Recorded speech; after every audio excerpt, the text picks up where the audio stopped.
உள்ள வருதா உள்ள வருதா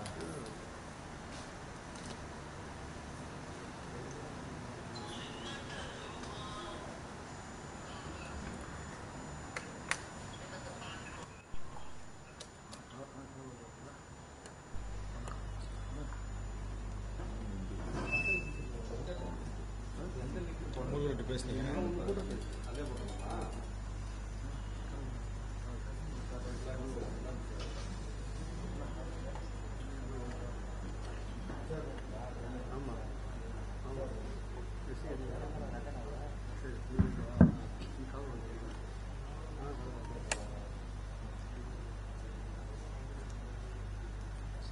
நேராக வரணும்.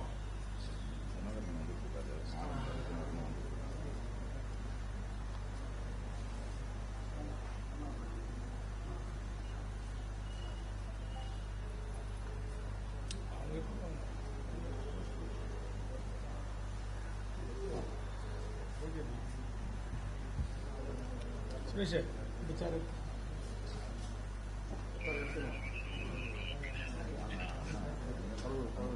இது எடுத்துருச்சு.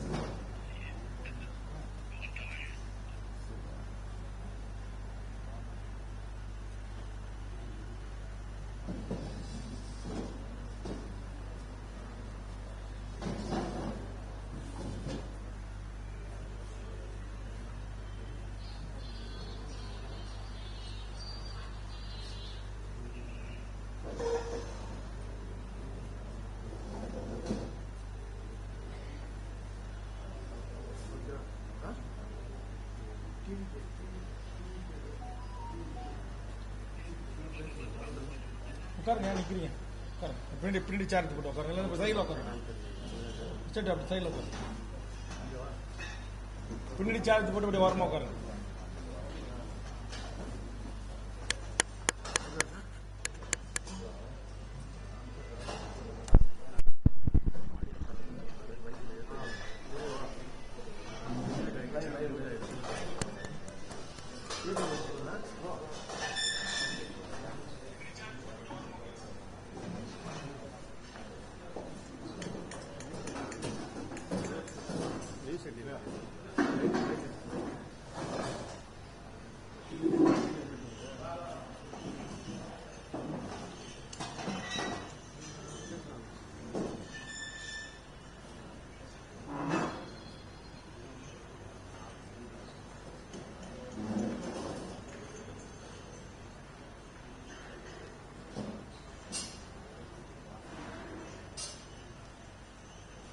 நிற்கிறவங்க நிற்க சொன்னா கவர் பண்ண முடியுமா?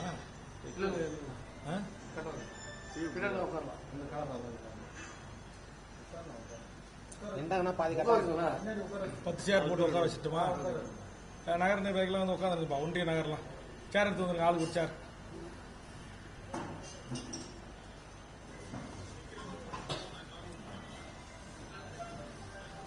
பாலராஜ் வா போட்டுங்க.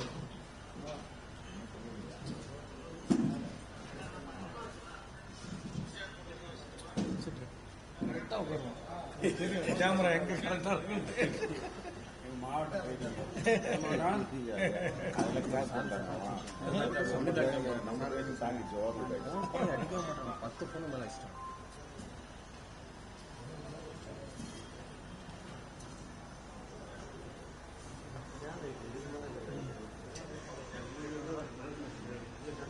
நீங்க சொல்லலான்னு சொன்னா சொல்லலாம்.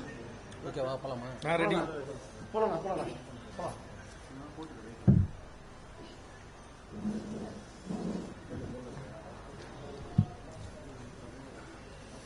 போலாமா?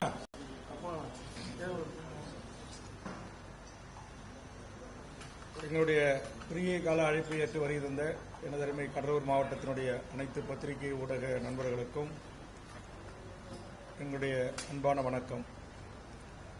எப்போதெல்லாம் தமிழ்நாட்டில் இயற்கை பேரிடர்கள் ஏற்படுகிறதோ, மிகப்பெரிய புயல், வெள்ளம், பாதிப்புகள் ஏற்படுகிறதோ, அப்போதெல்லாம் தமிழ்நாட்டிலேயே முதலாவதாக பாதிக்கப்படுகின்ற ஒரு மாவட்டமாக நம்முடைய கடலூர் மாவட்டம் இருக்கிறது. கடந்த சில வாரங்களுக்கு முன்பு ஏற்பட்ட இந்த புயலின் தாக்கம் மிகப்பெரிய மழைப்பொழிவையும் பல்வேறு மாவட்டங்களில் தந்திருக்கிறது. அந்த அடிப்படையில் கிருஷ்ணகிரி மாவட்டத்தில் வரலாற்றில் இல்லாத வண்ணம் ஒரு மிகப்பெரிய மழைப்பொழிவின் காரணமாக அங்கிருந்து அதுபோன்று தென்பெண்ணை ஆறு உற்பத்தியாகின்ற கர்நாடக மாநிலம் பெங்களூரை ஒட்டிய பகுதியிலிருந்தும் நீர் வெளியேற்றப்பட்டு அந்த தென்பெண்ணை ஆறு தன்னுடைய கொள்ளளவுக்கு மீறி வழிந்தோடியனுடைய விளைவும், அதே நேரத்தில் நம்முடைய சாத்தனூர் அணை திறந்து விடப்பட்டதனுடைய அடிப்படையிலும் அளவுக்கு மீறிய மிதமிஞ்சிய மழைப்பொழிவு மற்றும் அணையின் நீர் திறப்பு ஆகியவை இரண்டும் சேர்ந்து அதோடு சிறு சிறு ஓடைகள், சிறு சிறு ஏரி குளங்கள் நிரம்பி உடைப்பு ஏற்பட்டு அதனால் எம்முடைய கடலூர் மாவட்டம் மிகப்பெரிய பாதிப்பை சந்தித்திருக்கிறது. குறிப்பாக என்னுடைய தொகுதி இரண்டு பக்கமும் ஆறுகளை கொண்ட ஒரு சட்டமன்ற தொகுதி. ஒரு பக்கம் தென்பெண்ணை ஆறு, நூற்றுக்கணக்கான கிராமங்கள் உள்ளடக்கிய கரையோர கிராமங்கள். இன்னொரு பக்கம் பண்ருட்டி கெடிலம் ஆறு, நூற்றுக்கணக்கான கிராமங்களை உள்ளடக்கிய ஆறு. இந்த இரண்டு ஆறுகளிலும் மிகப்பெரிய வரலாறு காணாத அளவுக்கு ஆறில் தண்ணீர் வழிந்தோடி வந்ததனுடைய விளைவு இந்த இரண்டு கரையோரம் இருந்த என் தொகுதி மக்கள் முற்றுமுதலுமாக மிகப்பெரிய தாங்கொள்ளா துயரத்தை இந்த புயல், வெள்ள, மழை பாதிப்பு ஏற்படுத்தியிருக்கிறது. இதை குறித்து நான் கேள்விப்பட்டு சென்னையிலிருந்து புறப்பட்டு வந்து என் தொகுதி முழுக்க பல்வேறு கிராமங்களை சுற்றி பார்த்து பாதிப்புகளை புகைப்படம் எடுத்து, அதுபோன்று திருவண்ணாமலை, விழுப்புரம், பாண்டிச்சேரியின் ஒரு பகுதி, கள்ளக்குறிச்சி மாவட்டத்தின் ஒரு பகுதிகளையும் நான் சுற்றி பார்த்து புகைப்படங்களை எடுத்து, வீடியோ எடுத்து, இதையெல்லாம் ஆதாரமாக கொண்டு உடனடியாக சென்னைக்கு சென்று தமிழக சட்டப்பேரவையில் வரலாறு காணாத பாதிப்புகளை எமது கடலூர் மாவட்டம், விழுப்புரம் மாவட்டம், கள்ளக்குறிச்சி மாவட்டம், அதுபோன்று திருவண்ணாமலை மாவட்டம், கிருஷ்ணகிரி மாவட்டங்கள் பாதிப்புக்குள்ளாகி இருக்கிறது, இதோ ஆதாரம் என்பதை சமர்ப்பித்து ஒரு நாள் முழுவதும் அவையை ஒத்திவைத்து இது குறித்து விவாதிக்க வேண்டும் என்ற வேண்டுகோளை முன்வைத்தேன். உங்கள் வேண்டுகோள் பரிசீலனை இருக்கிறது என்று பேரவைத் தலைவர் தெரிவித்தார்கள். முதல் நாள் கூடியவுடனே எடுத்துக்கொள்ள சொல்லி நான் வலியுறுத்தினேன். விவாதம் எடுத்துக் கொள்ளப்படவில்லை. அப்புறம் என்னை அழைத்து நாளை கவன ஈர்ப்பு தீர்மானமாக நான் இதை எடுத்துக் கொள்ளுகிறேன் என்று பேரவைத் தலைவர் அறிவித்து கவன ஈர்ப்பு தீர்மானமாக எடுத்துக்கொண்டார்கள். ஆனால் இந்த 5 மாவட்ட மக்களுடைய துன்பங்களை, துயரங்களை, அவருடைய உடைமைகள், அவரவர்கள் வீடுகளில் வாழ்கின்ற அந்த சூழலில் அந்த சாத்தனூர் டேம் திறக்கப்பட்டதன் காட்டாற்று வெள்ளம், மழை பொழிவு இவற்றுக்கெல்லாம் முகம் கொடுக்க முடியாத மக்கள் தங்கள் வீடுகளிலே இருந்த அத்தனை உடைமைகளையும், ஒரு பாயில தொடங்கி சமையல் பாத்திரத்திலிருந்து டிவி, ஃப்ரிட்ஜ், வாஷிங் மிஷின், கட்டிலு, பீரோ, ஷோபாக்கள் என்னென்ன வீட்டில் இருந்துச்சோ, ஆடு, மாடு, கோழி எல்லாவற்றையும் விட்டுவிட்டு, செல்லப்பிராணிகள், நாய் போன்றவைகளையும் விட்டுவிட்டு, கட்டிய உடையோடு கை குழந்தைகளோடு தூக்கி கொண்டு அவர்கள் மழை வெள்ளத்திலிருந்து தற்காத்துக் கொள்வதற்காக அவர்கள் மேடான பகுதிகளுக்கு வந்தார்கள்.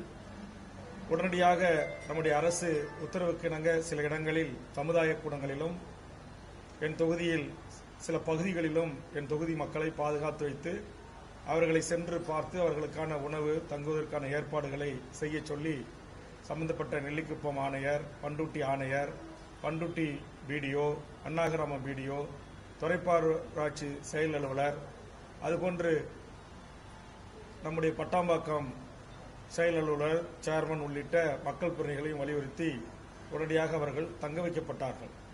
ஆனால் அத்தனை உடைமைகளையும் இழந்து அந்த வெறுங்கையோடு, கட்டிய புடவையோடு, உடுத்திய கைலியோடு, துணிமணிகளோடு வந்த அந்த மக்களுக்கு தமிழ்நாடு அரசு உடனடியாக போர்க்கால அடிப்படையில் நிவாரணங்களை வழங்க வேண்டும் என்று வேண்டுகோள் வைத்தோம். நான் வச்சது ஆரம்பத்தில் குறைந்தபட்சம் ஒரு குடும்பத்துக்கு ஒரு 25,000 கொடுங்க, விவசாய நிலங்கள் பாதிக்கப்பட்டிருந்தா ஹெக்டருக்கு குறைந்தபட்சம் 50,000 கொடுங்க, அதுபோன்று நிலையான பணப்பயிர்கள் என்று சொல்லக்கூடிய முந்திரி, பலா, மா போன்றதுக்கு ஹெக்டருக்கு அதுபோன்று தொகை ஒரு 50,000 கொடுங்க அப்படின்னு நான் கோரிக்கை வைத்திருந்தேன். ஆனால் அரசு இப்ப நிரந்தரமான பணப்பயிர்களுக்கு ஹெக்டருக்கு 22,000, பணப்பயிர்களுக்கு ஹெக்டருக்கு 17,500 ரூபாயை அறிவிச்சிருக்காங்க. இது போதுமானது அல்ல. அதாவது நான் முதலமைச்சரை வேண்டுவது, ஒரு பெரிய இயற்கை பேரிடர் ஏற்பட்டிருக்கிறது. அதனால் இதில் கடலூர் மாவட்டம் எல்லா பகுதிகளிலும் ஆறு, ஏரி, குளங்களை கொண்ட ஒரு பகுதி.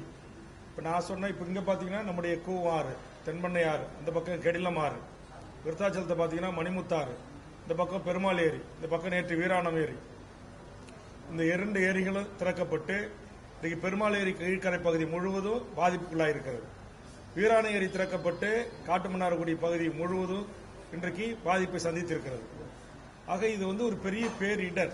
அவங்க வீடுகளில் மழை வெள்ளம் போகாத பெரும்பான்மையான கிராமங்களே இல்லை என்ற நிலை உருவாகியிருக்கு.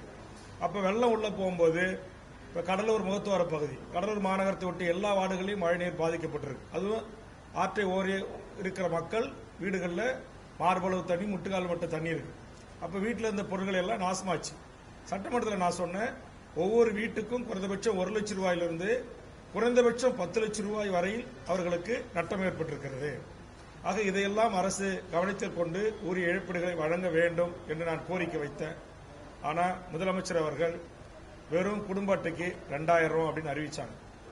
சரி, அறிவித்த அந்த 2000 ஆச்சும் கடலூர் மாவட்டம், கள்ளக்குறிச்சி மாவட்டம், விழுப்புரம் மாவட்டம் முழுவதுமாக பாதிக்கப்பட்ட மாவட்டத்தில் இருக்கிற அனைத்து குடும்ப அட்டைதாரர்களுக்கு கிடைக்கப்பட்டதானா? இல்லை.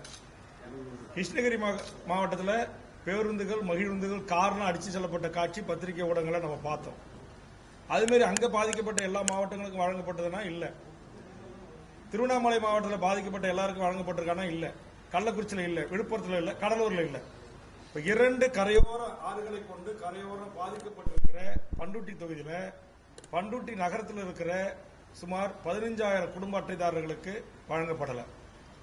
அதுமாதிரி அண்ணா கிராம ஒன்றியத்தில் கிட்டத்தட்ட ஒரு 17 பஞ்சாயத்து அதுக்கு உட்பட்ட கிராமங்கள் ஆயுதிராவிட கிராமங்கள், கீழருங்கனம், நத்தம், சுந்தரவாண்டி, எய்தனூர், பல்லவநத்தம் காலனி, அகரம், பாலூர், சித்தரசூர், சன்னியாசிப்பேட்டை, எழுமேடு, சின்னைப்பேட்டை, ஆண்டிப்பாளையம், கட்டியாம்பாளையம், விஸ்வநாதபுரம் உள்ளிட்ட இந்த பகுதிகளில் கணக்கெடுத்து நம்ம அரசு அதிகாரிகள் மாவட்ட ஆட்சித்தலைவர் மூலமாக அரசுக்கு அனுப்பியிருக்கிறாங்க. இன்னைக்கு கிட்டத்தட்ட 10 தினங்களை கடந்துச்சு. இதுவரையிலும் தமிழ்நாடு அரசு என் தொகுதியில் இந்த சுமார் கிட்டத்தட்ட 9,519 குடும்ப அட்டைதாரர்களுக்கு கலெக்டரேட்டில் ரெக்கமெண்ட் போயிருக்கு. இன்னும் நிதி விடுவிப்பு இல்லை. பண்ருட்டி டவுனில் 15,000 குடும்பங்களுக்கு நிதி விடுவிப்பு இல்லை. சாத்திப்பட்டு கிராமத்தில் கிட்டத்தட்ட ஒரு 3,000 குடும்பங்கள், 3,000 குடும்ப அட்டைகளுக்கு ரெக்கமெண்ட் பண்ணி போயிருக்கு, இன்னும் வரல. என்னுடைய தொகுதியில் எல்லன்புரம் பஞ்சாயத்தில் ஒரு உயிர் மின்சார கசிவினால் இருந்திருக்கு. சாத்திப்பட்டுல நேற்றுக்கு ஒரு உயிர் மின்சார கசிவினால ஒரு உயிர் இறந்திருக்கு. என் தொகுதியில் 2 உயிர் போயிருக்கு.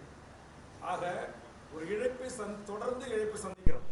அப்போ பொதுமக்கள் கிட்ட நாங்கள் போய் உங்களை மாதிரி பத்திரிகை ஊடக நண்பர்கள்லாம் கூட்டுக்கிட்டு ஒரு 5-6 காரில் போய் பார்த்தோம்னா மக்கள் ரொம்ப கோவப்படுறாங்க.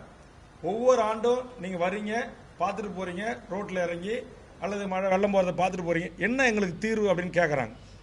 இதுமாரி முன்கூட்டியே நடக்கும் அப்படின்றது தெரிஞ்சு தான் நான் பண்ருட்டியில் இருக்கிற அந்த பண்ருட்டி எல்லன்புரம் பகுதியிலிருந்து அரஸ் மணிநகர் வழியாக போகிற அந்த டவுனில் இருக்கிற ஒரு ஆறு, அதை கம்ப்ளீட்டாக தூர்வாரி காங்கிரீட் இரு பக்கமும் தடுப்பு சுவர்களை அமைத்து வெள்ளம் ஆயுதிராவிட மக்கள், பிற்படுத்தப்பட்ட மக்கள், இஸ்லாமியர்கள் வாழ்கிற இந்த அவுலியா தர்கான்னு ஒன்று கம்ப்ளீட்டாக மூழ்கிச்சு. அங்கே நாங்கள் பண்ருட்டி ஒரு மண்டபத்தில் தங்க வச்சு அவங்களுக்கு உணவு கொடுத்தோம். இது தொடர்கதியான சட்டமன்ற உறுப்பினராக இருக்கட்டும், எப்போதெல்லாம் மழை வெள்ளம் புயல் ஏற்படுகிறதோ அப்பெல்லாம் பாதிக்குது. 2001 முதலாக சட்டமன்ற உறுப்பினர் ஆகியிலிருந்து இந்த பிரச்சனையை சட்டமன்றத்தில் நான் ரேஸ் பண்ணுறேன். வர்ற எல்லா குழுக்கள்கிட்டையும் நான் கோரிக்கை வைக்கிறேன். ஒவ்வொரு முறையும் நான் போய் அந்த மக்களை பார்த்து ஆறுதல் மட்டும்தான் சொல்ல முடியுது. அவங்க ஒரு கட்டத்துக்கு மேலே எம்எல்ஏ, நீங்களும் எம்எல்ஏ இருக்கும் போதெல்லாம் தொடர்ந்து வரீங்க, பார்த்துட்டு எங்களுக்கு ஆறுதல் சொல்லிட்டு போகிறீங்க, என்ன எங்களுக்கு தீர்வு அப்படின்றாங்க. தீர்வு தனிப்பட்ட ஒரு எம்எல்ஏவாகிய வேல்முருகனால் எடுக்க முடியாது, அரசு தான் எடுக்கணும். அதுக்காக தான் நான் நீர்ப்பாசனத்துறை அமைச்சருக்கு அவர் வீட்டில் போய் நான் கடிதம் கொடுத்தேன். அந்த சேனல் ப்ராப்பராக பண்ணி தடுப்பு சுவர் ஏற்படுத்தணும். அதேமாதிரி நெல்லிக்குப்பத்தில் வெள்ளப்பாய்த்தான் வாய்க்கான்னு ஒன்று இருக்குது, வெள்ளப்பாக்கம் வாய்க்கான்னு, அதை தூர்வாரி காங்கிரீட் சுவர்களை வச்சு அதில் விஸ்வநாதபுரம் அது போன்று அது 3 வார்டு முற்று முழுமாக கம்ப்ளீட்டாக விளங்க அப்படியே அந்த மக்கள் ஒன்றுமே எடுக்க முடியல. அவங்க வந்து இப்போ வந்து நெல்லிக்குப்பத்தில் இருக்கிற 3 பள்ளிகளை கொண்டு வந்து வச்சுருந்தோம். அப்போ அந்த மக்களை போய் நான் பாதிக்கப்பட்டு பள்ளிகள் கொண்டு வந்து வச்சுட்டு அவங்கள போய் அவங்களுக்கு உணவு, தண்ணீர், பால்லாம் கிடைக்குதா அப்படின்னு கேட்க போகும்போது அவங்க கண்ணீரோட கதறாங்க. ரொம்ப வேதனையாக இருக்குது. அதில் முள்ளிகிராம்பட்டு அப்படின்றது கம்ப்ளீட்டாக முழுகிச்சு. ஏன்னா அங்கே ஒரு பெரிய ஏரி இருக்குது, அதுலேருந்து தண்ணி நிரம்பி வந்து முழுச்சு. அதுமாதிரி வெள்ளப்பாக்கம் தானே, வெள்ளப்பாக்கம் இன்னொரு ஒரு அந்த பெண் கவுன்சிலர் இல்லை முள்ளிகிராம்பட்டு ஒன்று, வெள்ளப்பாக்கம், வான்பாக்கம் கம்ப்ளீட்டாக முழுகிச்சு. அப்போ அப்படி முழுகப்பட்ட அந்த மக்களை கொண்டு வந்து தனியார் பள்ளியில் ஸ்கூலில் வச்சுருந்து மாவட்ட ஆட்சித்தலைவர் மூலிமா, நகராட்சி ஆணையர் மூலிமா உணவு கொடுக்க சொன்னோம். ஒரு நாள் அரசு இயந்திர உணவு வேகமாக கொடுத்தாங்க. மறுநாள் அவங்களுக்கு உணவு இல்லை, பால் இல்லை. நானும் கமிஷனர்கிட்ட கூட்டு சொல்கிறேன், அதிகாரிகிட்ட கூட்டு சொல்கிறேன், முறையாக விநியோகம் செய்யலை. மறுநாள் அவங்க போக முடியாது, ஒரே சேரும் சகதியமாக இருக்குது. ஆனால் எங்களுக்கு இன்னும் ஒரு நாளாச்சும் உணவு ஏற்பாடு பண்ணுங்க அப்படின்றாங்க. 6000 மக்கள். ஆனால் மாவட்ட நிர்வாகம், அந்த நகராட்சி உயரதிகாரிகள் ப்ராப்பராக செய்யலை. அதற்கும் பிறகு துணை முதலமைச்சர் வராரு. அவருக்கு நான் அவருடைய அலுவலகத்தை தொடர்பு கொண்டு இதுமாரி பகண்டை உள்ளிட்ட என்னுடைய தொகுதியில் உளுந்தம்பேட்டை, எனதிரிமங்கலம், அதை ஒட்டி இருக்கிற பல்வேறு கிராமங்கள், கரும்பூர், திருத்துறையூர், அக்கடவள்ளி, இது போன்ற பூண்டி, அது போன்று ஏபி குப்பம், அது போன்று கள்ளிப்பட்டு, பெரிய கள்ளிப்பட்டு, புலவனூர், அதுமாரி பல பகுதிகள். அதேமாதிரி இந்த பகுதியில் சின்ன பகண்டை, பெரிய பகண்டை, மேல்குமாரமங்கலம், இந்த பகுதி எஸ்கே பாளையம், வடுகப்பாளையம், இது போன்ற பல பகுதிகள் அதேமாரி பாதிப்பு ஏற்பட்டிருக்கு. அங்கே வந்து கொஞ்சம் பார்த்துட்டு போங்க அப்படின்னு ஒரு வேண்டுகோள் வைத்தேன். இல்லை, தமிழ்நாடு முழுக்க துணை முதலமைச்சர் போகணும்னு சொல்லிட்டு பட்டாம்பாக்கத்தில் ஒரு மண்டபத்தில் வந்து வேட்டியும் 5 கிலோ அரிசியும் அவர் கொடுத்துட்டு போயிட்டார். இப்போ சரி, அவர் போயிட்டார், துணை முதலமைச்சர் எல்லா கிராமத்துக்கும் வர முடியாது என்பது நியாயமானது. மாவட்ட நிர்வாகம் அப்போ அந்த மக்களுக்கு தொடர்ந்து உணவு, அவங்களுக்கான பால், குழந்தைகளுக்கான பால், தண்ணீர் பாதுகாப்பாக கொடுக்கல. அப்புறம் நெல்லிக்குப்போ மக்கள் பிரதிநிதிகள், அங்கே இருக்கிற பிரமுகர் மூலமாக எனக்கு கோரிக்கை வைக்கப்பட்டு நான் உடனே அங்கே வந்து அந்த மக்களுக்கு என்னுடைய செலவில், என் சொந்த செலவில் நான் அங்கே அரிசி, பருப்பு, காய்கறி எல்லாம் வாங்கி அந்தந்த மக்களால் தேர்ந்தெடுக்கப்பட்ட நெல்லிக்குப்போ நகராட்சி கவுன்சிலர்ஸுக்கு மூலிமா, அந்த உள்ளூர் பிரமுகர் மூலிமா அந்த உணவை நான் அவங்களுக்கு வழங்கினேன். அப்போ ஒரு தனிப்பட்ட எம்எல்ஏ ஒரு தொகுதியில் வாழ்கிற 3 லட்சம் மக்களுக்கு பாதிப்பு ஏற்பட்ட பிறகு அவங்களுக்கு நம்ம வழங்க முடியுமா? அப்போ நான் என்ன, இந்த சிஸ்டம் இது எப்படி இயங்கணும் அப்படின்னு அரசுக்கு சட்டமன்றத்தில் பல ஆண்டு ஆலோசனை சொல்கிறேன். ஒரு பாதிப்பு வருது, நீங்கள் அணையை திறக்கிறீங்க அப்படின்னா திறப்பதற்கு முன்பாக மக்களால் தேர்ந்தெடுக்கப்பட்ட சட்டமன்ற உறுப்பினருக்கு தகவல் கொடுக்கணும், நாடாளுமன்ற உறுப்பினருக்கு தகவல் கொடுக்கணும், அந்த ஊராட்சி ஒன்றியத்தில் இருக்கிற சேர்மன், வைஸ் சேர்மன், இந்த கவுன்சிலுக்கு தகவல் கொடுக்கணும். அடுத்தது அந்த பஞ்சாயத்து, என் தொகுதியில் இப்போ ஒரு 54 பஞ்சாயத்துகள் இருக்குது. இந்த 54 பஞ்சாயத்து தலைவர்களுக்கும் தகவல் சொல்லி கரையோர மக்களை பாதுகாப்பாக உடனடியாக மக்கள் பிரதிநிதிகள் அடங்கிய குழு, வட்டார வளர்ச்சி அலுவலர், கிராம வளர்ச்சி அலுவலர், வட்டாட்சியார், துணை வட்டாட்சியார்கள், கிராம நிர்வாக அலுவலர்கள், ஆர்ஐ என்று சொல்லக்கூடியவர்கள் அனைவரோடு சேர்ந்து ஒரு குழுக்களை உருவாக்கி கூட்டு முயற்சியோடு உடனடியாக முன்னெச்சரிக்கை கூட்டங்களை நடத்தி அவர்களை பாதுகாப்பான இடங்களில், மண்டபங்களில், பள்ளிகளில் தங்க வச்சு 3 வேளையும் அவர்களுக்கான ப்ராப்பரான உணவு, பச்சை குழந்தையோடு வந்து பள்ளிக்கூடத்தில் கிடக்கிறாங்க, போத்திக்கிறதுக்கு ஒரு பெட்ஷீட் கூட கொடுக்க முடியல. இது ஒரு இயற்கை பேரிடர், கொடுக்க முடியாது.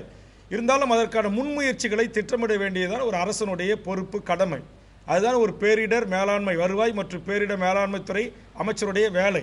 அந்த துறையினுடைய முதன்மை செயலாளர், துறையினுடைய நிர்வாக வருவாய் ஆணையர், இந்த மாவட்டத்தில் இருக்கிற ஆட்சித்தலைவர், டிஆர்ஓ, ஆர்டிஓ, சப் கலெக்டர் சொல்லக்கூடிய அதிகாரிகளுடைய வேலை, இந்த மாவட்டத்துக்கு நியமிக்கப்பட்ட மானிட்டரிங் ஆஃபீஸருடைய வேலை, சூப்பர்வைசர் அதிகாரியுடைய வேலை.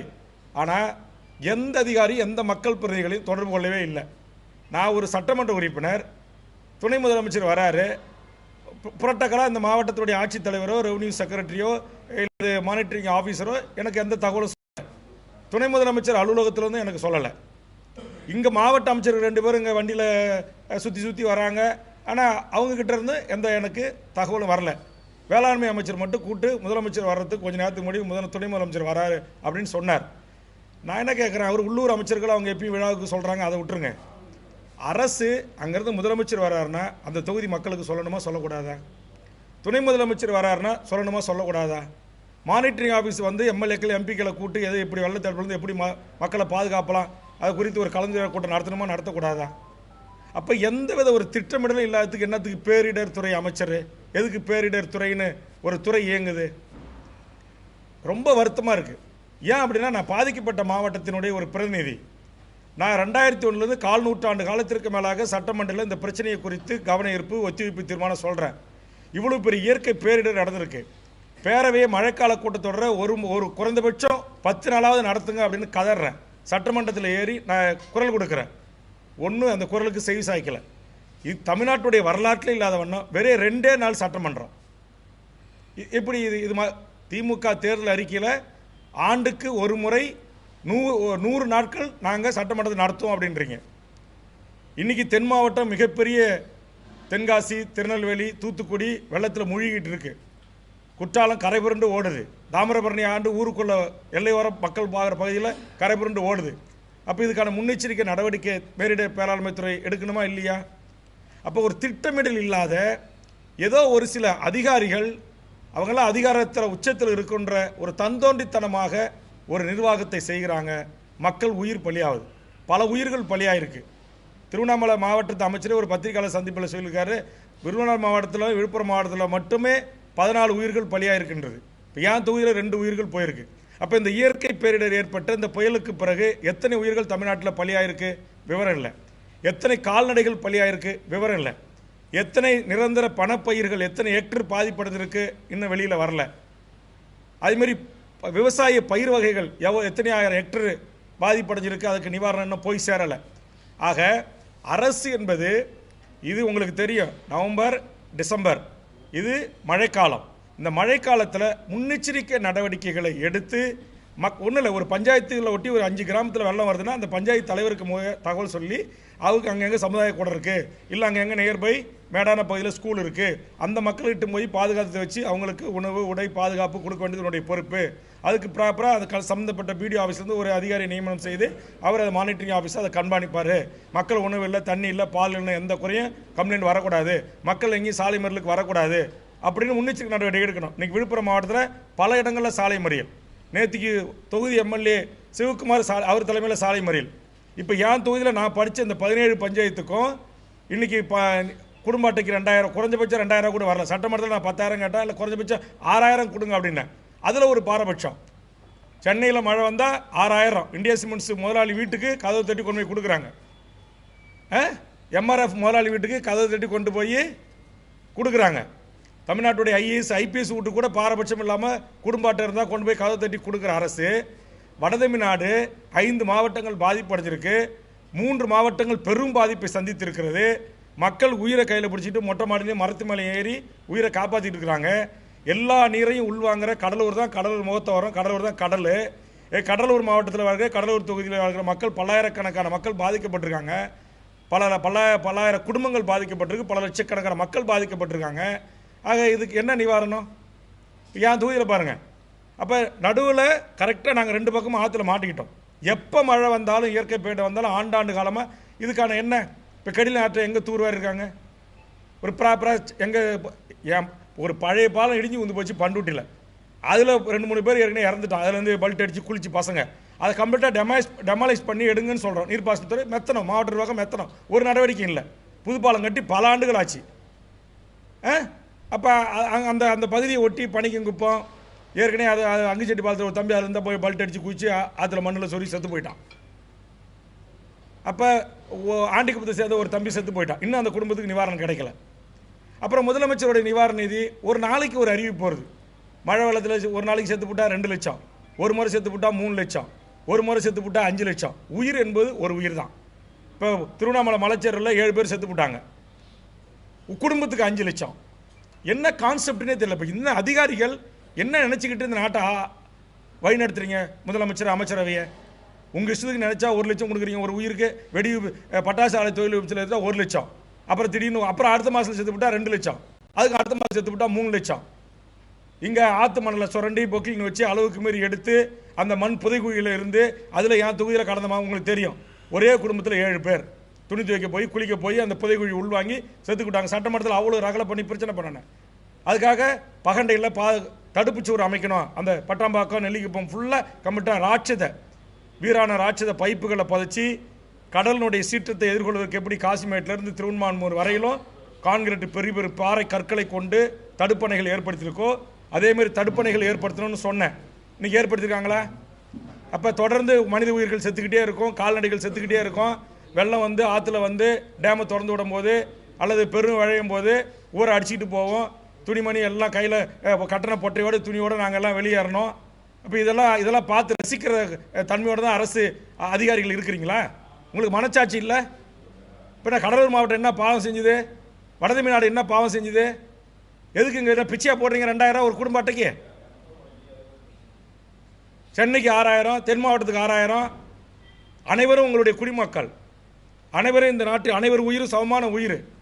அப்போ ஒரு உயிர் பலியாகுது அப்படின்னா அந்த உயிருக்கு நீங்கள் எல்லாருக்குமான ஒரு, நான் சட்டமன்றத்தில் பல முறை பேசுகிறேன், நீங்கள் வெடி விபத்து ஏற்பட்டால் ஒரு உயிர், வெள்ள சேதம் ஏற்பட்டால் ஒன்று, சுனாமி ஏற்பட்டால் ஒன்று. ஏன் ஒரு உயிர் போச்சுன்னா தமிழ்நாடு அரசு ஒரு பாலிசி முடிவாக ஒரு உயிருக்கு 25 லட்சம். இப்போ நீங்கள் காவல்துறையில் 1 கோடி ரூபா கொடுக்குறீங்க, உயிரை பணம் வச்சு அவங்க வேலை செய்வங்க கொடுக்குறீங்க, மகிழ்ச்சி.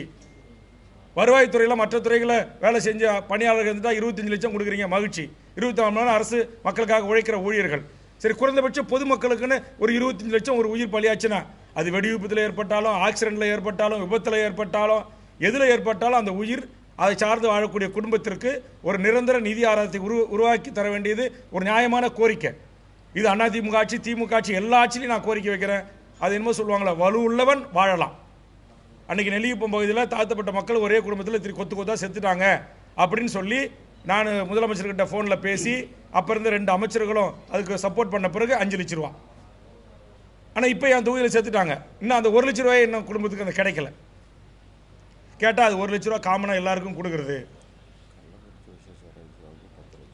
இது என்ன நியாயம்? அவன் கொழுப்படுத்து போய் கள்ளச்சாராயத்தை குடிச்சிட்டு அவன் செத்து போகிறான், அவனுக்கு 10 லட்சம் கொடுக்குறீங்க. உங்கள் அரசு அதிகாரிகளுடைய நிர்வாக திறமையின்மையின் காரணமாக, மாவட்டத்தில் இருக்கிற பல உயர் அதிகாரிகளுடைய பொறுப்பின்மையின் காரணமாக, ஒவ்வொரு மாவட்டத்துக்கு நியமனம் செய்யப்படுகின்ற மானிட்டரிங் ஆஃபீஸர் என்று சொல்லக்கூடிய சூப்பர்வைசர் அதிகாரிகள், அந்த நிர்வாக மேலாண்மை செய்யக்கூடியவர்களுடைய திறமையின்மையின் காரணமாக எங்களுடைய மக்கள் உயிர், கால்நடைகள் உயிர், எங்களுடைய என்னுடைய தோட்டத்தில் இருக்கிற முந்திரி, பலா, மாமரம் எல்லாம் போயிடுச்சு. நூற்றுக்கணக்கான ஆயிரக்கணக்கான ஏக்கரில் என் தொகுதியில் மக்கள் கொய்யா மரம் பூரா திருப்பிக்கிச்சு, ஒடிச்சிக்கிச்சு. வாழை இங்கே ராமாபுரத்தை வைசவனபாளையம், ராமாபுரம், கண்ணாரப்பேட்டை, அப்படியே குமலங்குளம், ஏப்புதூர், அரசடிக்குப்பம், ஏன் ஊர் புலியூர் காட்சக, சமட்டிக்குப்பம், கிருஷ்ணம்பாளையம், குள்ளஞ்சாவடி, இப்போ இடண்டாம்பட்டு, ஆலப்பு, எல்லாம் தமிழ் எங்கே பார்த்தாலும் யாரெல்லாம் வாழை விவசாயம் செஞ்சாங்க எல்லா வாழையும் எல்லாம் முறிக்கிச்சு, எல்லாம் ஒடிஞ்சிச்சு. ஒரு ஹெக்டருக்கு 2.5 ஏக்கருக்கு சேர்த்து நீங்கள் 17,500 ரூபா கொடுக்குறீங்க. சவுக்கு கம்பு வாங்கியிருப்போம் ஒரு டன்னு, அது இன்னைக்கு ஒரு டன்னு 40,000 ரூபா. சவுக்கு முட்டு கொடுக்குற சவுக்கு கொம்பு கூட நீங்கள் காசு கொடுக்கல. ஒன்றிய அரசுக்கு நிதி கேட்டால் ஒன்றிய பாரதிய ஜனதா அரசு தமிழ்நாட்டு மக்களை ஒரு 984 கோடி கொடுத்துட்டா போதுமா? 25,000 கோடிக்கு மேலே இழப்பு ஏற்பட்டிருக்கு தமிழ்நாட்டு பொதுமக்களுக்கு. இல்லை எவ்வளோ வேதனையாக இருக்குது. அப்போ ஒரு சட்டமன்ற மழைக்கால கூட்டத்தொடர் ஏற்கனவே இருந்த அதிமுக ஆட்சி 2 நாள் நடத்துனாங்க, 5 நாள் நடத்துகிறாங்க, நாங்கள் வந்தால் 100 நாள் நடத்தும்னு சொல்லிட்டு ஆட்சிக்கு வரீங்க. இவ்வளோ பெரிய ஒரு புயல் ஏற்பட்டிருக்கு, பாதிப்பு ஏற்பட்டிருக்கு. தமிழ்நாடே டோட்டலாக ஸ்தம்பிச்சு போய் நிற்குது. டெல்டா மாவட்டங்கள் ஸ்தம்பிச்சு போய் நிற்குது. ஒவ்வொரு புயல் வரும்போது 15 மாவட்டம் 20 மாவட்டம் மிகப்பெரிய பாதிப்பை சந்திக்குது. அப்போ அந்த மக்களுக்கு ஒரு நிரந்தர ஒரு தீர்வு ஏற்படுத்தணும்னா அரசு அதற்குரிய திட்டமிடல்கள், அதற்குரிய முன்னெச்சரிக்கை நடவடிக்கைகள் செய்யணுமா செய்யக்கூடாதா? ஏன் மக்கள் பிரதிநிதியாக இருக்கிற எங்களுக்கு பண்ருட்டி எம்எல்ஏ நான் எனக்கு ஏன் இந்த நாட்டுடைய பேரிடர் துறை அமைச்சரோ செயலாளரோ முன்னெச்சரிக்கை நடவடிக்கை எடுக்க உங்கள் தொகுதி மக்களை அலாட் பண்ணுங்க, இங்கெங்கே புயல் வரப்போது இப்போதைக்கு அணையை திறக்க போகிறோன்னு ஏன் நீங்கள் சொல்லலை?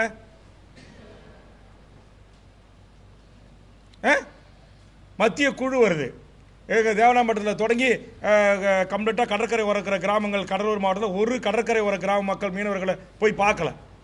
அன்னைக்கு மீனவர்கள் 7 பேர் மாற்றிக்கிட்டாங்க. மீனவர் வாழ்வுரிமை சங்கத்துடைய தலைவர் ஏகாம்பரம் என்னை தொடர்பு கொண்டு சொல்கிறாரு, நான் முதலமைச்சருடைய செயலாளருக்கும் காவல்துறை ஐஜி இன்டெலிஜென்ஸுக்கும் சொன்ன பிறகு தான் அந்த செய்தி அங்கே தெரியுது. அது வரையிலும் மாவட்ட நிர்வாகமே இங்கே வந்து ஹெலிபேடை கேட்டிருக்கோன்றீங்க. அப்புறம் நான் நேரடியாக போய் உட்காந்து அங்கேருந்து ஏர்ஃபோர்ஸ் மாஸ்டர் சீஃப் கிட்ட பேசி அப்புறம் 1 மணி நேரத்துக்குள்ளே ஹெலிகாப்டர் அங்கே வருது. இப்போ என்ன அன்றைக்கே பத்திரிகை சென்னை சட்டமன்றத்திலேருந்து வெளியே வந்து அதை நான் ப்ரெஸ் மீட்டில் பதிவு பண்ணியிருக்கேன். இது எல்லாம் பார்த்துட்டு இந்த கோவத்தில் தான் நான் எல்லா ஊருக்கும் போய், ஏன்னா மாவட்டம், மாநிலம், பத்திரிகை, கார், படைசூழ போய் அந்த மக்களை கோவப்படுத்தக்கூடாதுன்னு சொல்லிட்டு வெறும் டிஷர்ட்டை போட்டுட்டு சாதாரணமாக போய் எல்லாத்தையும் சுற்றி பார்த்துட்டு வந்து என் வீட்டில் பண்ருட்டில் உட்காந்து இந்த மழை வெள்ளம் பெஞ்சு அன்றைக்கே ஒரு டிஷர்ட்டோட நான் லைவ் கொடுத்தேன் 1/2 மணி நேரம். அதில் எல்லா செய்திகளையும் நான் குறிப்பிட்டேன். இந்த மீனவர்கள் எப்படி அங்கே மாட்டிக்கிட்டு தத்தளிச்சாங்க, எப்படி நான் அரசு உயர் அதிகாரிகளை போய் நேராக சந்தித்து அவர்களை மீட்டு அப்படின்றத அன்றைக்கி நான் பதிவு செஞ்சேன். அப்போ என்ன பண்ணிக்கிட்டு இருக்கீங்க? நேற்றுக்கு தமிழ்நாடு துறைமுக பொறுப்பு கழகத்துடைய தலைவரை காஞ்சிபுரம் கலெக்டரேட் மீட்டிங் வர வச்சு அந்த 7 மீனவர்களை ஏன் நீங்கள் மீட்கலை உடனடியா அப்படின்னு அவரை கூப்பிட்டு லெஃப்ட் அண்ட் ரைட் கேள்வி கேட்கும்போது அவர் சொல்கிறாரு, இல்லை சார், அவங்க நின்று இருந்த ஒரு ஜட்டி அமைப்பு அது பாதுகாப்பான இடம், அங்கே 2 இரவு காவலர் இருக்கிறாங்க, அவங்களுக்கு எல்லாம் சாப்பாடுலாம் ஆக்கி கொடுத்தாங்க. எப்படி புயல் வரதுக்கு முன்னாடி வீட்டில் வாழ்கிற நம்மகிட்டே பிரெட் இல்லை, பால் இல்லை, கரண்ட் இல்லை, மின்சாரம் இல்லை, ஸ்டவ் இல்லை, எப்படி அவர் போய் சமைச்சு 2 நாளைக்கு 48 மணி நேரத்துக்கு சோறு போட்டிருப்பாரு? இப்படி பொய்யாலாம் சொல்லாதீங்க, அவங்க மீது ஒழுங்கு நடவடிக்கை எடுக்கப்படும்னு சொல்லி கடுமையாக அவரை நான் வான் பண்ணேன். அப்புறம் சாரி சார்ன்ட்டு உட்காந்துட்டார். எனக்கு முதலமைச்சர் கொடுத்த ஒரு சின்ன அதிகாரம், அரசு உறுதிமொழி குழு தலைவர். இன்னைக்கு தமிழ்நாட்டில் இருக்கிற 38 மாவட்டத்தில் 36 மாவட்டங்களுக்கும் போய் என்னால் முடிந்த அளவுக்கு அதிகாரிகளை அன்பாகவும் கொஞ்சம் விரட்டியும் நான் இன்னைக்கு பல அரசு இயந்திரங்களை முடுக்கி விட்டு பல முன்னெச்சரிக்கை நடவடிக்கைகளை நான் எடுத்துக்கிட்டு வரேன். ஒரு சாதாரண ஒரு கமிட்டி ஆசிய சேர்மன் 1 வருஷம் தான் அந்த பதவி. இந்த 1 வருஷ பதவியை வைத்துக்கொண்டு தமிழ்நாடு முழுக்க இருக்கிற அத்தனை district collector and எஸ்பிஸ், police commissioners, DRO, நகராட்சி ஆணையர்கள், ஆர்டிஎம்இ, ஆர்ஜேடி உள்ள உயர் அதிகாரிகளை வைத்துக்கொண்டு நான் அவர்களுக்கு ஆலோசனை சொல்ற சில இடங்களில் எடுத்திருக்கிறாங்க. இப்போ நேற்று தினம் காஞ்சிபுரம், இந்த நேரத்துக்கு செங்கல்பட்டு நான் கலெக்டரோடு சேர்ந்து மழை பாதிக்கப்பட்டெல்லாம் பார்த்து அங்கே இருக்கிற மக்களுக்கு பாதுகாப்பான முன்னெச்சரிக்கை எடுக்க சொல்லி சில ஆலோசனைகளை வழங்கி கலெக்டர் அந்தந்த ஸ்பாட்டில் உடனே சப் கலெக்டர்ஸ் அனுப்பி, ஆர்டிஓ அனுப்பி, டிஆர்ஓ அனுப்பி நடவடிக்கை எடுத்தாங்க. அப்போ எடுக்க முடியும். நம்முடைய அரசு இயந்திரம் அவ்வளோ வலுவானது, அவ்வளோ கட்டமைப்பு கொண்டது. சென்னையில் கோட்டையில் உட்காந்துக்கிட்டு முதலமைச்சர் ஒரு உத்தரவு போட்டார்னா அடுத்த 1 நிமிடத்தில் கன்னியாகுமரி கடற்கரை ஓர கிராமத்தினுடைய பஞ்சாயத்து தலைவருக்கும் அங்கே இருக்கிற மக்களால் தேர்ந்தெடுக்கப்பட்ட கவுன்சிலுக்கும் செய்தி பரிமாற முடியும். அப்போ ஏன் முன்னெச்சரிக்கை நடவடிக்கையாக அவங்க மதிக்கிறதில்ல? என்ன எம்எல்ஏ இப்போ கலெக்டர் ஃபோன் 9 எம்எல்ஏ தான் இருக்காங்க இந்த தொகுதியில், கடலூருக்கு 1 எம்பி தான் இருக்காங்க, 10 ஃபோன் கால் அமைச்சர் உள்பட, சார் இதுமாரி அலாட் பண்ணியிருக்கோம் ஸோ உங்களுக்கு ஆசிய கலெக்டர் அந்த மாவட்டத்துடைய ஆட்சித்தலைவராக நான் தொடர்படுத்தி தகவல் சொல்கிறேன், என்னுடைய கடமை நான் சொல்லணும், ஏன் சொல்லக்கூடாது?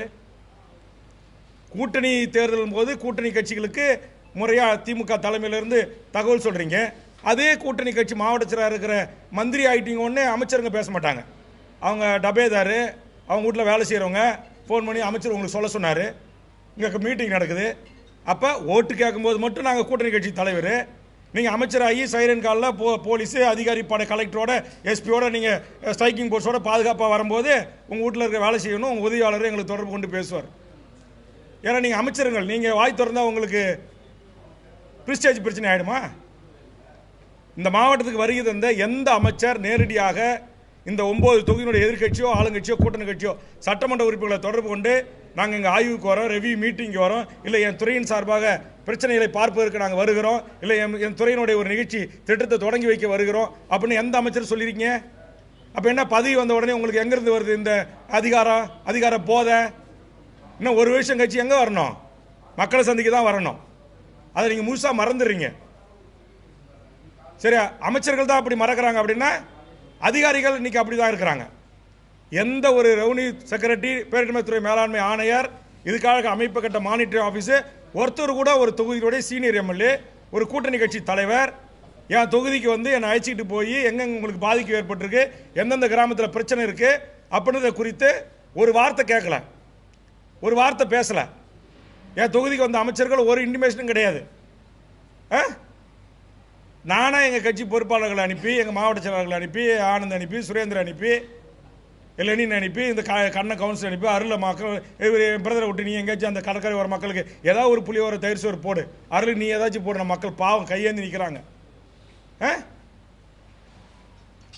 இதெல்லாம் ரொம்ப ரொம்ப வருத்தமாக இருக்குது. அப்போ ஒரு நிர்வாக திறமையுள்ள அதிகாரிகள் இருந்தும் அந்த அதிகாரிகள் முறையாக இந்த மக்களுக்கான சேவை ஆற்ற இந்த மிகப்பெரிய மழை வெள்ளத்தில் அவர்கள் அந்த கடமையை செய்ய தவறியிருக்கிறார்கள் என்பதை என் கடலூர் மாவட்டத்தினுடைய மக்கள் அனைவருக்கும் தெரிய வேண்டும். இந்த பத்திரிகை ஊடக சந்திப்பின் ஊடாக தமிழ்நாடு முதலமைச்சர் அவர்களின் காதுகளுக்கு இந்த செய்தி போக வேண்டும். இனியாவது என் கடலூர் மாவட்டத்தை என்எல்சி திறந்து விட்டா என்எல்சியை சுற்றி இருக்கிற கிராமம் பாதிக்கப்படுது. எங்க இந்த மாவட்டத்து மக்களை நீங்க கேட்குற எப்படி நீங்க வந்து இன்னைக்கு பாதி குடும்பத்துக்கு கொடுத்து பாதி குடும்பத்துக்கு கொடுக்காம இருக்கலாம்? என்எல்சி தனி வெளியேற்றி பூரா கிராமம் சேர்த்து தோப்பு அங்கே இருக்கிற அதை சுற்றி இருக்கிற எல்லா கிராமமும் பாதிக்கப்படுது. அதே மாதிரி வீராணை திறந்து விட்டா சுற்றி இருக்கிற 2 தொகுதி பாதிக்கப்படுது. அதே மாதிரி இங்கே பெருமலை ஏரி துரத்த விட்டால் பூரா நூற்றுக்கணக்கான கடற்கரை ஓரம் வரைக்கும் எல்லா கிராமமும் பாதிக்கப்படுது. இங்கே இந்த பக்கம் கெடிலாறு, இந்த பக்கம் தென்மணியாறு. உங்களுக்கு பத்திரிகை நண்பர்களுக்கு தெரியல?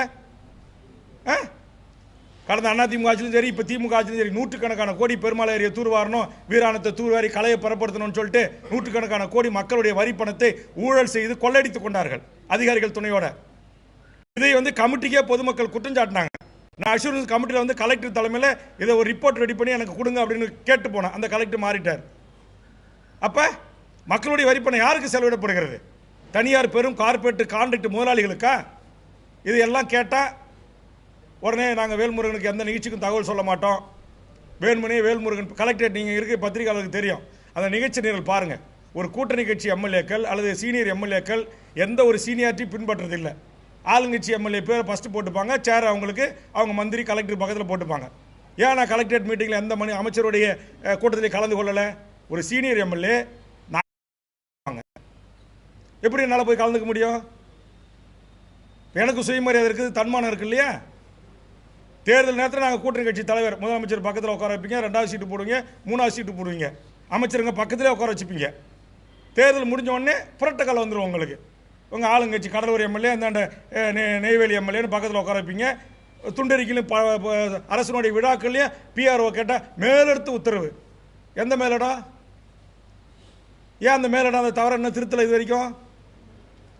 அப்போ என்ன நினச்சிக்கிட்டு இருக்கிறீங்க? இதற்கெல்லாம் கண்டிப்பாக தேர்தல் நேரத்தின் போது மக்கள் எதிர்வினை ஆற்றுவார்கள். இதையெல்லாம் மக்கள் பார்த்துக்கிட்டு இருக்கிறாங்க. அதனால் மாண்புமிகு முதலமைச்சர், உங்கள் மேலே எனக்கு ஒரு நபர் மீது நம்பிக்கை இருக்கிறது. உங்கள் காதுக்கு உண்மையான செய்தி வர மறுக்குது. அதிகாரிகள் உங்கள் காதுக்கு இங்கே தமிழ்நாட்டில் நடக்கிற நிலவரங்களை சொல்ல மறுக்கிறாங்க. பல தவறுகள் நடக்குதுங்க, பல தவறுகள் நடக்குது. அதில் ஒரு செய்தி உங்ககிட்ட பகிர்ந்துக்கணும்.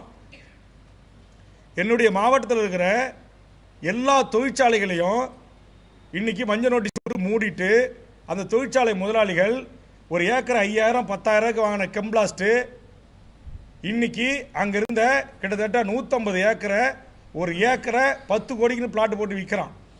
இதை தொடர்ந்து எம்எல்ஏவாக இருக்கிற வரையில் நான் சட்டமன்றத்தில் பேசி தடுத்து வச்சுருந்தேன். இங்கே இருக்கிற அதிகாரிகள் லஞ்சம் வாங்கிக்கிட்டு ஆட்சியாளர்கள் துணையோடு அதை பிளாட் போட்டு விற்றுருக்குறான். நான் சட்டமன்றத்தில் கவன ஈர்ப்பு தீர்மானம் கொடுத்துருக்கேன், ஒத்திவைப்பு தீர்மானம் கொடுத்துருக்கேன், தடுத்து நிறுத்த முடியல. அதே மாதிரி மருங்கூரில் டேனக்ஸ்னு ஒரு நிறுவனம், அதுவும் 120 ஏக்கர், அது பஞ்சமி நிலம். அந்த ஏழை எளிய தாழ்த்தப்பட்ட மக்கள்கிட்ட உங்களுக்கு வீட்டுக்கு ஒருவருக்கு வேலை தரணும் அப்படின்னு சொல்லி அந்த காலத்தில் வாங்கி அதை ஃபஸ்ட்டு இந்துஸ்தான் ஒரு நிறுவனம் தொடங்குறான். அவன் கொஞ்ச நாள் அதை மூட்டு போயிடுறான். அப்புறம் டேனக்ஸ்னு ஒருத்தன் வாங்குறான்.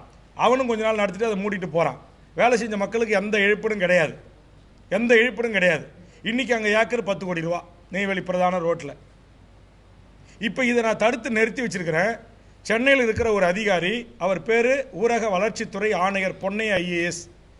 அந்த ஐஏஎஸ் அதிகாரி பண்ருட்டினுடைய பிடிஓ அவர்களையும் இந்த மாவட்டத்தினுடைய ஏடி ரூரல் டெவலப்மெண்ட்னுடைய டிஆர்டினுடைய டைரக்ட் பிடி சென்னைக்கு அழைத்து அவருடைய சேம்பரில் வச்சு மிரட்டி கையெழுத்து வாங்குறார். மக்களால் தேர்ந்தெடுக்கப்பட்ட என் கட்சியினுடைய பஞ்சாயத்து தலைவர், அந்த மருங்கூர் பஞ்சாயத்து தலைவர் இருக்கிறாங்க, அவங்க தான் அந்த பிளாட்டுக்கு ஒப்புதல் தரணும். இது பஞ்சமி நிலம் அப்படின்றதால அவங்க தர மறுத்துட்டாங்க. அப்போ சட்டத்தை வளைக்கிறாங்க, மாற்றி பிடிஓவுக்கு அதிகாரம் இருக்குது, டிஆர்டிக்கு அதிகாரம் இருக்குது, நீங்கள் இதை பிளாட் நிலமாக மாற்றி எங்களுக்கு அப்ரூவல் கொடுங்கன்னு சொல்லி இதுக்கு ஊரக நகரமைப்புத்துறை துணை இயக்குனர், அப்போ இருந்த துணை இயக்குனர், அப்போ இருந்த பிடிஓஸ் அதிகாரிகள் எல்லாரும் உடந்தையாக இருந்திருக்கிறாங்க. இன்றைக்கி அதை கண்டுபிடிச்சி தமிழக சட்டமன்றத்தில் அந்த பொன்னையா என்கிற ஐஏஎஸ் அதிகாரி, ஊரக வளர்ச்சித்துறை அதிகாரி மீது உடனடியாக அவரை பணியிலிருந்து பணி நீக்கம் செய்யணும்னு சொல்லி முதலமைச்சர் கையில் நான் லெட்டர் கொடுத்துருக்கேன். முதலமைச்சர்கிட்ட போய் சட்டமன்றத்தில் அவர் மேலே ப்ரிவிலேஜ் எடுத்துருக்கிறேன். ஐஏஎஸ் ஐபிஎஸ் தப்பு செஞ்சால் விட்டுடலாமா? ஐஏஎஸ் ஐபிஎஸ் எந்த பெரிய கொம்பனாக இருந்தாலும் தவறு செய்தால் தவறு தான், அது சட்டத்தின் முன்னிட்டு தண்டிக்கப்பட வேண்டும் என்று நெஞ்சுரத்தோடு இன்றைக்கி சட்டமன்றத்தில் ஒற்றையாளாக நின்று நான் போராடி கொண்டிருக்கிறேன். ஆக நான் சக ஐஏஎஸ் அதிகாரியை ப்ரிவிலேஜ் கொண்டு வரேன். ஏற்கனவே ஒரு மாவட்ட ஆட்சித்தலைவர் சட்டத்தை கையில் எடுத்துக்கொண்டு அதிகார துஷ்பிரயோகத்தில் ஈடுபட்டார். அவர் மீது ப்ரிவிலேஜ் கொண்டு அப்போ இருந்த தலைமைச் செயலாளர் இறையன்பு அவர்கள் கடுமையான நடவடிக்கை எடுத்தார். அதனால் இந்த ஐஏஎஸ் ஐபிஎஸ் லாபி இருக்கு பாருங்க, வேல்முருகன் நம்முடைய பொழப்பில் மண்ணளி போடுறான் அப்படிங்கிறதுக்காகவே சில அதிகாரிகள், ஊழல் செய்கிற அதிகாரிகள் நேர்மையான நியாயமான லஞ்சம் வாங்காத அதிகாரிகள் அத்தனை பேருமே என்னுடைய உண்மையான மக்களுக்கான வாழ்வுரிமை போராட்டத்தில் சட்டத்தின் துணை கொண்டு சட்டத்தோடு என் பக்கம் நிற்கிறாங்க. ஆனால் இந்த லஞ்சம் வாங்குற அதிமுக ஆட்சிலையும் அதிகாரியாக இருந்து தப்பு பண்ணி ஊழல் பண்ணிக்கிறான், திமுக ஆட்சிலையும் வந்து கீ போஸ்டிங்கில் உட்காந்துக்கிட்டு லஞ்சம் வாங்கி ஊழல் பண்ணுறாங்க. எவ்வளோ பெரிய அநியாயம் நடக்குது, அக்கிரமம் நடக்குது. இதெல்லாம் முதல்வருக்கு தெரியுதா இல்லையா?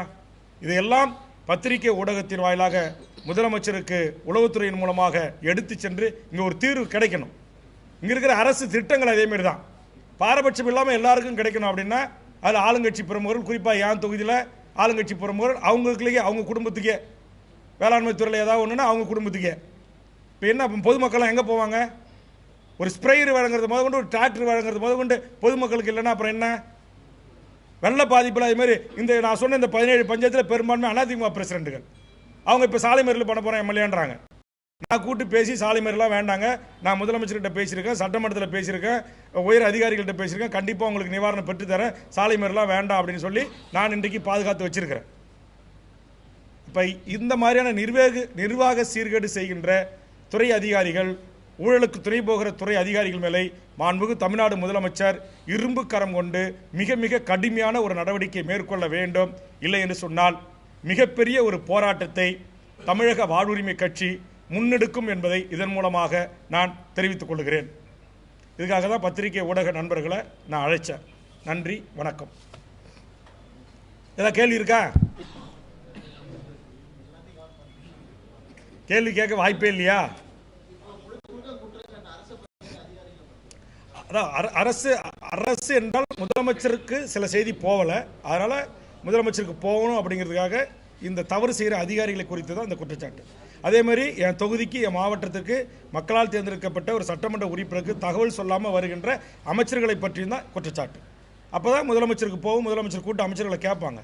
ஒரு கூட்டணி கட்சி தலைவர், ஒரு அமைச்சர், சீனியர் எம்எல்ஏ எனக்கு தகவல் சொல்லாமல் என் மாவட்டத்துக்குள்ளே எப்படி வரலாம், என் தொகுதிக்குள்ளே எப்படி வரலாம்? நீங்கள் யாராக கூட இருங்க, அதை பற்றி எனக்கு என்ன கவலை? புரோட்டோக்காலாக எனக்கு சொல்லணுமா இல்லையா? ஏன் சொல்லாமல் வரீங்க? அப்படி வரீங்க, வரும்போது நான் அவங்கள போய் கூப்பிட்றேன், பகண்டையில் ஏரி உடஞ்சி போச்சு, உள்ளே வந்து போச்சு, ஆற்று நீர் உடஞ்சி பல கிராமங்கள் பாதிக்கப்பட்டிருக்கு, மக்கள் வெள்ளத்தில் இருக்கிறாங்க, பார்க்க போவோம் அப்படின்னா இல்லை எனக்கு நேரம் இல்லை. இப்போ இது எப்படி மக்களை பாதுகாக்கிற நடவடிக்கை? ஆக தவறு செய்கின்ற அமைச்சர்கள், தவறு செய்கின்ற அதிகாரிகளுக்கு என்னுடைய இந்த கண்டனங்கள் பொருந்தும்.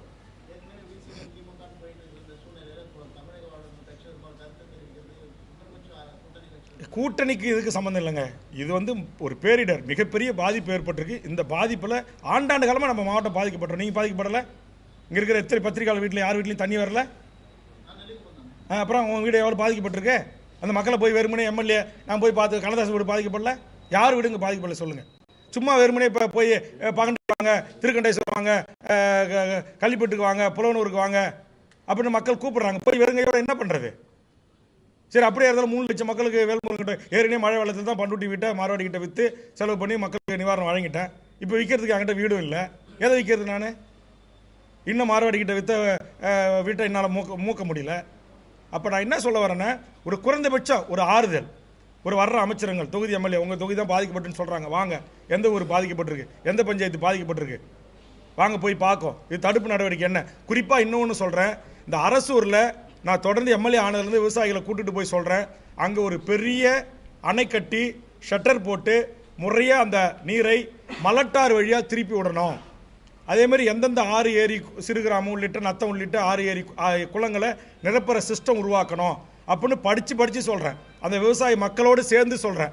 ஆனால் ஒரு காலத்திலையும் என்னுடைய கருத்தை ஏற்றுக்கவே இல்லை. என் கருத்தை கூட்டாலும் ஏற்றுக்கின்னு இதெல்லாம் பண்ணியிருந்தாங்கன்னா நம்முடைய மாவட்டமே பாதிச்சிருக்காது. 70 கோடி ரூபாயில் ஒரு ப்ரொபோசல் ரெடி பண்ணி துரைமுருகன் அண்ணங்கிட்ட கொடுத்து, அவர் நம்முடைய Sandeep Saxena chief secretary, additional chief secretary பொறுப்பு அவர்கிட்ட கொடுத்து பட்டியலில் சேர்க்க சொல்லிட்டார்.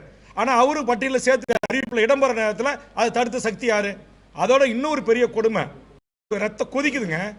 என்எல்சிக்காக பல்லாயிரக்கணக்கான மக்களை திரட்டி தொடர்ச்சியாக போராடி வெறும் 10 லட்ச ரூபா இருந்த சிஎஸ்ஆர் ஃபண்டை, தினமணி சீனு, சங்கர், நம்ம வீரகுமார் போன்ற சீனியர் ரிப்போர்ட்டர்ஸ்லாம் தெரியும். 10 லட்ச ரூபா நம்முடைய சிவா பண்ணவங்களுக்கு தெரியும். எத்தனை போராட்டங்களை நடத்தி 10 லட்சம் இருந்த சிஎஸ்ஆர் ஃபண்டை இன்னைக்கு 100 கோடியாக கொண்டு வந்தேன். 100 கோடி நிதியே சிஎஸ்ஆர் ஃபண்டில் யார் பிரிச்சுக்கிட்டா? யாருடைய தொகுதிக்கு போயிருக்கு? போராடுறது நாங்கள், குண்டாசு வாங்குறது நாங்கள், தேச விரோத சட்டம் வாங்குறது நாங்கள், என்எல்சி சேர்மனை முற்றுகையிட்டு தேச விரோத வழக்கு வாங்கி சிஎஸ்ஆர் ஃபண்டை உயர்த்தின உடனே நீங்கள் எல்லாம் ஆளுங்கட்சி பிரமுகர்கள் பிரிச்சுப்பீங்க, உங்கள் தொகுதி வளர்ச்சிக்கு எடுத்துகிட்டு போவீங்க. எப்பயும் நாங்கள் வெள்ளத்தில் அடிச்சுட்டு போய் சாகணும். இப்போ இதெல்லாம் என்னத்துக்கு? அப்போ இதெல்லாம் நேர்மையாக எல்லா தொகுதிக்கு ஈவனாக பாதிக்கப்பட்ட மக்களுக்கு பிரித்து கொடுக்கறதுக்கு ஒரு நிர்வாக திறமை இல்லைன்னா அப்புறம் என்னத்துக்கு அரசு நிர்வாகம் இயந்திரம் சொல்லுங்கள்? அப்படி தான் நான் கேட்டேன். இது எல்லாத்தையும் இந்த சிஎஸ்ஆர் ஃபண்டில் என் தொகுதிக்கு இதெல்லாம் பண்ணி கொடுங்க.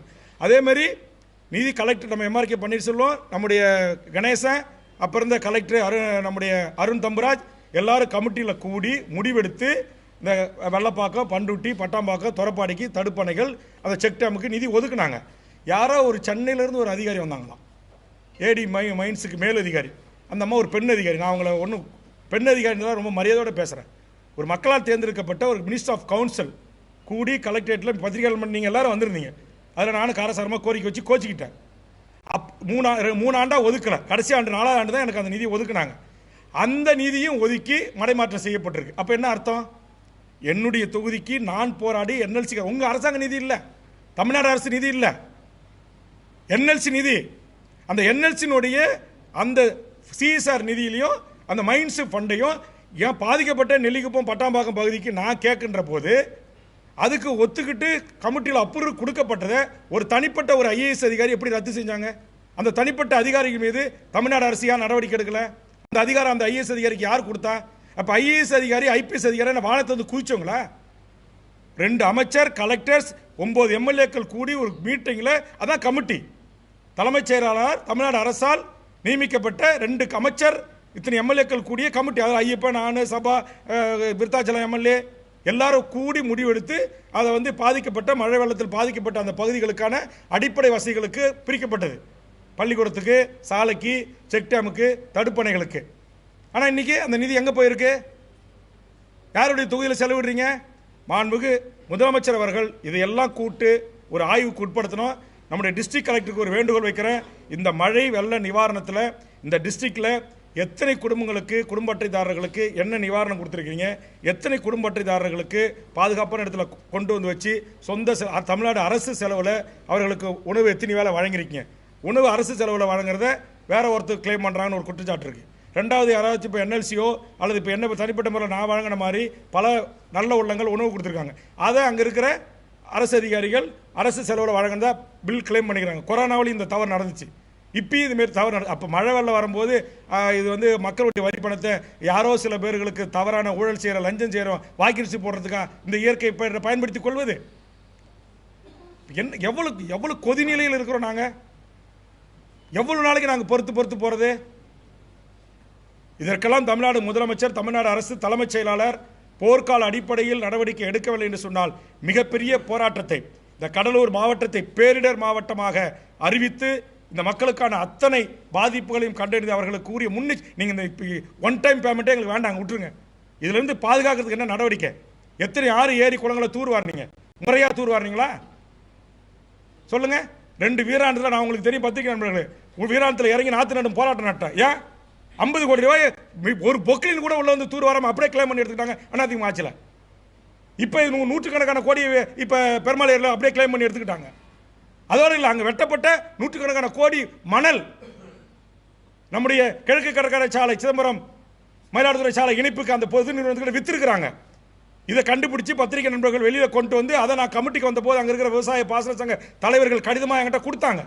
அதன் மீது நடவடிக்கை எடுத்து அந்த பணத்தை ரெக்கவர் பண்ண சொல்லி அன்றைக்கு தமிழ்நாடு நடமாடும் சட்டப்பேரவை குழு பரிந்துரை செய்த அந்த டிஸ்ட்ரிக்ட் கலெக்டருக்கு அந்த கோப்பு அப்படியே இருக்கு. கலெக்டர் தான் மாறி இருக்கிறாரு. என்ன நடவடிக்கை சொல்லுங்க? பஞ்சமி இடத்து 120 ஏக்கரை பிளாட் போட்டு விற்கிறதுக்கு அந்த பஞ்சாயத்து மக்களால் தேர்ந்தெடுக்கப்பட்ட பஞ்சாயத்து தலைவர், பஞ்சாயத்து துணைத் தலைவர், அந்த கவுன்சிலர் ஒப்புதல் தரன உடனே அந்த கவுன்சிலே சஸ்பெண்ட் பண்ற முயற்சியில் இறங்குறாங்க அதிகாரிங்க. அந்த பஞ்சாயத்து கிளர்க்கை சஸ்பெண்ட் பண்ற முயற்சியில் இறங்குறீங்க. அதை எனக்கு கேள்விப்பட்டு நான் தடுத்து நிறுத்தி வச்சிருக்கிறேன். இப்போ சரி, அவங்க ஏற்று போடாப்பட்டேன்னா நான் போடுறேன்னு சொல்லி ஒரு டிஆர்டி ஆணையரே தன்னுடைய சேம்பருக்கு 2 பெண் அதிகாரிகளை தனியாக அழைத்து சேம்பரில் விட்டு மிரட்டி அவங்க மயக்கம் போட்டு ஒரு அதிகாரி அங்கே வீழ்ந்திருக்கிறாங்க. கையெழுத்து வாங்கியிருக்கீங்க அப்படின்னா ஆதாரம் என்கிட்ட இருக்கு. அப்படிப்பட்ட அதிகாரி எப்படி தமிழ்நாடு அரசு இவ்வளவு பெரிய மிக உயர்ந்த துறையில் ஊரக வளர்ச்சித்துறை ஆணையரா எப்படி பனகல் மாளிகை சைதாப்பேட்டில் அமர வச்சிருக்கு? நான் முதலமைச்சருக்கு கடிதம் கொடுத்து இன்னைக்கு 1 வாரம் ஆச்சு. ஏன் என்ன நடவடிக்கை எடுக்கல? இதே நிலைமை நீடித்தால் மாண்புமிகு தமிழக முதலமைச்சரே, உங்களுடைய பெயருக்கும் உங்களுடைய புகழுக்கும் உங்களுடைய அரசுக்கும் மிகப்பெரிய களங்கத்தை ஏற்படுத்துகின்ற ஒரு சில கருப்பாடுகளை உடனடியாக நீங்கள் களைய வேண்டும் என்பதுதான் என் வேண்டுகோள். நன்றி, வணக்கம்.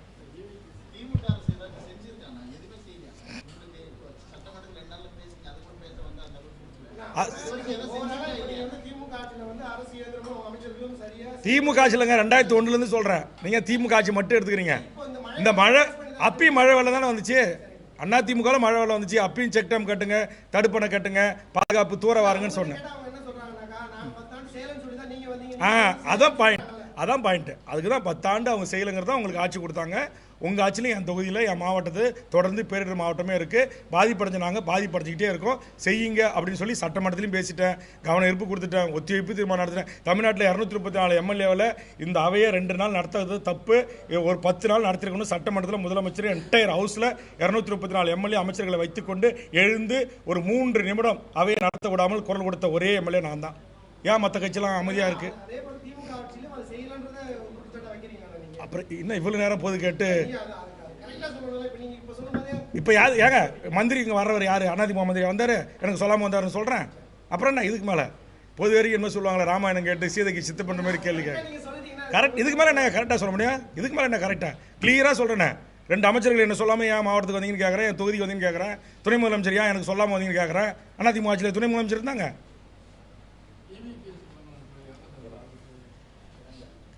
பெரியாரின் பேரன், காங்கிரஸ் கட்சியின் பேர் இயக்கத்தின் தலைவராக இருந்தவர், நாடாளுமன்ற உறுப்பினராக இருந்தவர், என்னோடு சட்டமன்ற உறுப்பினராக பணியாற்றிய ஒருவர் இன்றைக்கு உடல்நிலை பாதிக்கப்பட்டு உயிரிழந்திருக்கிறார். அதற்கு தமிழக வாழ்வுரிமை கட்சியின் சார்பாக என்னுடைய ஆழ்ந்த இரங்கலை பதிவு செய்கிறேன்.